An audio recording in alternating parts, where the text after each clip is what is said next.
واو أكسيجا أكنو بشان داخل جروي سوغدا بقى جيراني بقى جيراتن سنس نحلا حبيبتي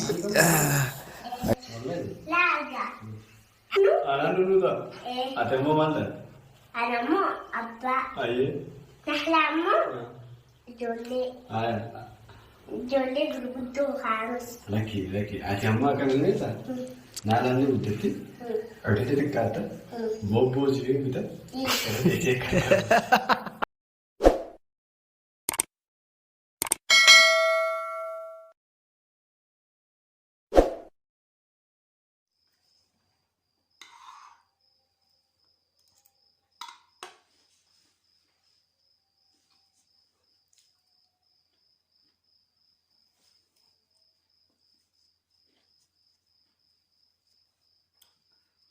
Hi guys, jarra jirtu qoqaan bakka jirteetti nagaa rabbi isin biraa jiraatu. Baga itti isin ga'e kabaranaa kabara garee isiniin jedha.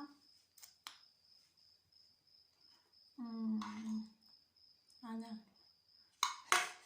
hin beela'e wallahi. Beelaan natti jira.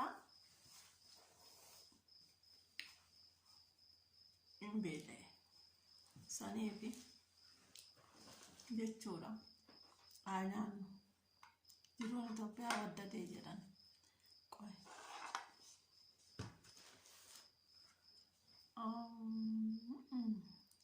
Sagaleen koo garuu isiniif dhaga'amuu dhiisuu danda'a. Isa asirratti naan hojjettu on maalidha? Ishiin kun bilbila kabiraata irratti naan hojjetti. Bilbila sanarraa ammoo tarii isinitti dhaga'amuu dhiisuu danda'a. Hi guys, jirra jirtu Oromoo kiyyaa baga ittiin isin ga'ee baga ittiin nu ga'ee kabaranaa kabara garee isiniin jedha. Akki biraa waa takka laalee har'a viidiyoo isiniif waraabuu dhufe. Maaliif jennaan ani ergan biyya galee baatii 6 baatii 5 baadiyyaa keessa taa'e. Maaliifan baadiyyaa keessa taa'e yoo jettani obsa koo of laaluuf ani maalinni maaltu narraa eegama maalan gochuu qaba sanirraa kaasee tana baatii 6 ummaatii yaa dhoqqee haree jechuudha. Baatii takka immoo ergan gara magaalaa dhufe waa takka sirreeffachuun hin jiraa miti. Mana ofii jiruu ofii waan akkasii sana sirreessuun hin jiraa isa sanaan biizii ta'e jechuudha. Amma booda garuu yoo Rabbiin naaf laaffisee viidiyoo isiniif hojjedha. Wanni har'a garuu akka viidiyoo marona taasise tokko maalinni seetan viidiyoo yaasiin gadhiise sana yoon ilaalu mustaariyaa jechuun anaa fakkeenya yuutuubara kana dalaguuf irree yuutuubara ta'uuf illee mustaariyaan mul'ata tiye jechuudha. Argitani akkasitti gara isheetitti baane mul'ata ishii godhannee as dhufe. Har'a garuu ilmoo ofii san bittinneechitee yoo biyyarraa baatu garuu arguma mustaariyaa na jibbisiise jechuudha. Maaliif jiruun ishii maalinni ishii maal rakkate ka jedhu sana ishumatu beeka. Ani hin beeku. Garuu amma feeteeyyuu yoo rakkatte amma feeteeyyuu waan feete yoo taate qabeenyi ishiin na halaarra qabdu hin jirtu. Qabeenyi ishiin kaanus irra qabdullee hin jirtu. Wanni ishiin immoo barbaada deemtullee hin jirti natti hin fakkaatu. Takka ishii qofaaf osoo hin taane isin hundaaf isinii jireenyi Itoophiyaa haya biyya ormaatitti maal taatare? Biyya ormaa bar biyyuma ormaati. Biyya keetii miti. Amma biyya ormaa keessa teessee ergamtee ashkara taatee gaafa humna fixattee yookaan gaafa dhibamte gabbaasanii mistashwaa balbala fuulduratti si gatanitti biyya ormaa keessatti makkaraaroo qabda. Biyya kee keessatti galtee qoraan cabsitee gurgurattee waan fe'e taate nama taatee jiruu kee jijjiiruu qabda. Jiruu biyya ormaati yeroo hunda hatamuu hin qabdu jechuudha. Tole waa takka immoo rakkadhu ilaali.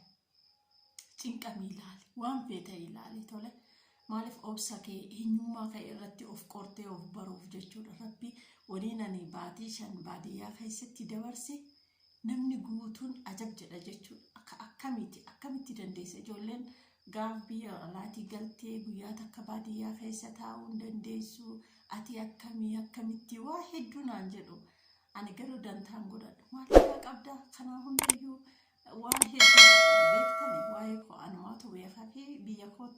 sansinii muufii miti garuu biyya ormaa keessa yeroo teenyu ashaboon jecha zayitiin jecha qallamni har'aa jecha qallamni ji'aa jecha sanan beeku jarri nutti fida gaaf jarri nutti fidanii killee fuulatti rabbi killee fuulatti rifeensatti waan hin taanetti irra jiru nama akkasitti gochuutti turre jechuudha. Har'a garuu gaafa biyya keenyatti gallu waa baay'eedha.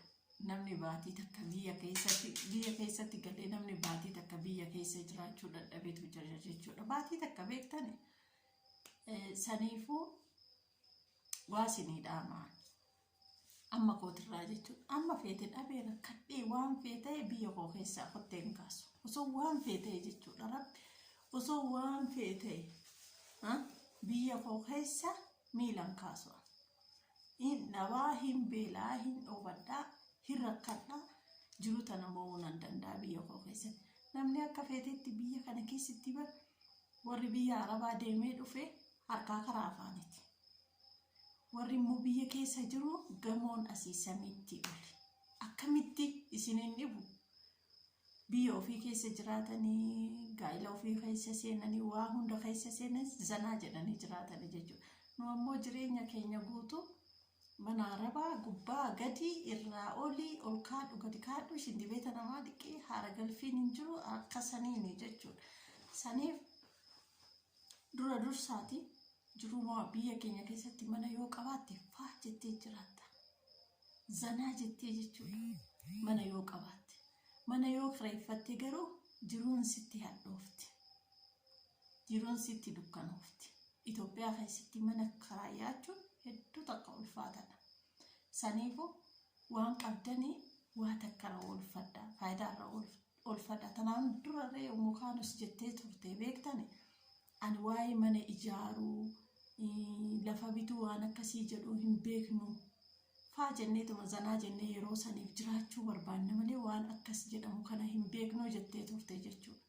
Sanirraa immoo nuyi maal barannaa jim jennee viidiyoo nama dhaggeeffattanii keessaa bahuu sun taane viidiyoo kanarraa maalan barachuu qaba. Waan waa irraa barattu tokko dhaggeeffadhu. Waa irraa hin baranne tokkotti immoo yeroo kee qisaasejji. Akkas dhiifama naaf godhi. Akki biraa Yaasiin Rabbiin kana caalarree dhiira dhugaa abbaa ajaa'ibaati ati abbaa addaati ati Rabbiin dandeettii siif haa kennu ilmoo keellee ofirraa addan baasin maaliif haati waan isaan haadha bakka haadhaa isaan beelechite bakka haadhaa isaan dhoowwechite ati immoo bakka sana yoo bakka haadha abbaa sanallee guutuu fi baatte jaalala abbaa jaalala sana barsiisi malee ilmoo kee ofirraan fageessisi hin jedha obboleessa kee wanni nani siidhaamu tokko kana lammata ammoo mukaanus yookaan mustaariyaa Rabbiin waan jabatte siif haa laaffisu gara ilmoo keetiitti deebi'i siin jedha okay bakkara ilmoo keetiitti ilmoo teetitti deebi'i waan ilmoo teetirra sii caaltu inuman qabdu waan ta'eef ilmoo keetiitti deebi'adhu siin jedha jechuudha. Akkasiin natti illee qabamini dhiifama naaf godhiiti. Atis uuma rakkattee biyyaa baatee laata ani beekuna dhibdi bakka sanitti Allah olaala rabbumatu beekaa beeke. Sanaafuu ilmoo keetitti deebi'adhu siin jedha obboleettiiti. Qabeenyi ati wanti ati na halaala qabdu hin jirtu wanni ati kaanuu sirra qabdu hin jirtu wanni ati immoo ni barbaadda jedhee yaadullee hin jirtu waan ta'eef ilmoo keetitti deebi'adhuuti yoo barbaaddirre ilmoo keetii wajjin hin biyyaa baadhu siin jedha qaaliitiyyaa dhiifamanarraa ta'iti gorsa obbolummaa jechuudha. Akkasii beekitillee siin gorsu ati hayyuu mul'ata utubaa waan hunda shamara keenya ati si laalleeti si mul'ata godhannee akkana ol baane waan ta'eefu jechuudha. Akkasii akki biraa waan qabdanitti guyyaa qabdan humni keessan kunis waggaa 10 meeqa akkuma biyya ormaa keessatti qisaasa'u jireenya teessan borootirree qilleessa irratti nambisina of dhaaba of ijaara of danda'a boru maaltu na baasa jechuu irratti xiyyeeffadha yookaan akkuma TikTok irraa duraa duuba keenya laallachuu waan namni namaan jedhe namni singaala dhaka jedhu hundi garaa keessaa si qabaateetiin yeroo sitti jijjiirrachuudhaaf ta'uu danda'a. Sana hin beektu sumatu beekaa ati garuu jiruutii akkamittan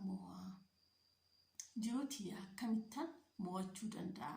Akkamittiin boru of duuba akkan hin deebinetti fuulduratti tarkaanfadhee waa hunda caalee jiraachuu danda'a. Waan akkasii irratti xiyyeeffadhaadhaan siniin jedha obbolaa kiyya shamaraa. Maaliif jennaan boru gufuun ilmoo keessaniin dhooftuu ilmoo keessaniin bittinneessitan hottaa hin nyaanna. Nyaata irraanfachiiftanii dhugaa rabbii ani viidiyoo iyyuu waraaba sirraanfadhee jira inumayyuu akkamitti jiru tana jedha beektani inum fiigaa oola jechuudha. Jireenyi gaa yooma gabaa keessallee xumaaxima bitanii gad deebisanii waan addaa godhan anaaf jirudha waan ta'eef waan sanii malee waa'ee viidiyoo waraabuu hedduu takka dagadhee jira. Har'a garuu osoo nanani Yaasin yeroo nan arguun aaree jechuudha. Akkasii of hin dagatina. Akkuma har'a faa jettee jiraattu kana boru sitti hin fakkaatu. Jireenyi Itoophiyaa baay'ee qaaliidha. Baay'ee jechuudha. Birri 10,000 baattee waan akka fiddee ol hin deebitu. Shilingii tokko bitattee ol hin feestaali birrii tokkoon guuttu birrii sanaan jechuudha. Wanni homaa sii godhu hin jiru. Wanni hunduu qaaliidha. Haa ta'u maaliif jennaani biyya kiyyaa na dhaltee ittan dhaladhee kanaafuu waan ishii naa caaltu hin qabu. Ishuma keessattan du'ee jiraadha malee biyya shaqala kaddaa manaan jedha sana deemuun hedduudha. Inum du'a malee yaa rabbii kiyya yaa rabbi jiruu naaf laaffisiite akkotteetoo biyyaan kaasu. Ijoollee hedduun nu gara biyyaa galuun hennuu jedhama. Yoo fayyaa qabaatanii hin galle akkamitti galuudha. Saniifuu akkasii qonqosoo gube koottaa nyaadha.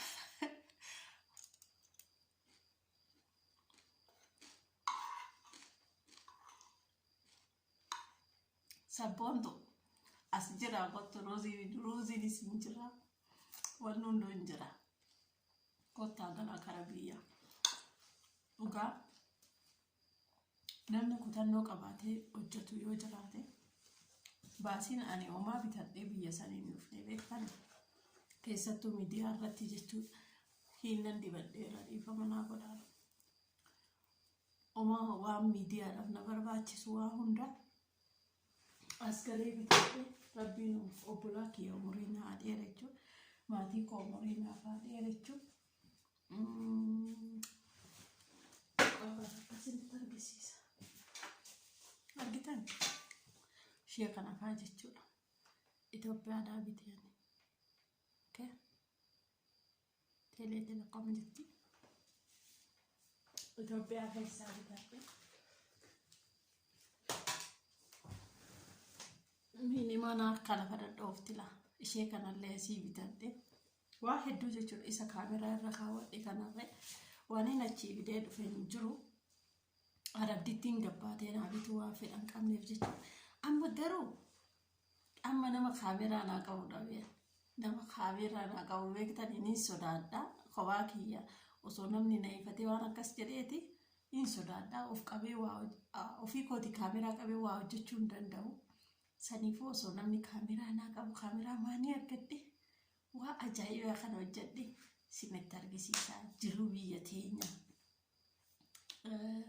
Furriin abbaatti cuubataa jedhan jiruu biyyaati irratti jechuudha. Namni ni jibbaa ati maaf jaalatti yoo naan jettani ani immoo kaddaama shaqaala ta'aale guumi amma namtaa jedhassa ishumsa hin jibbee saniifuu kottaa hin nyaanne.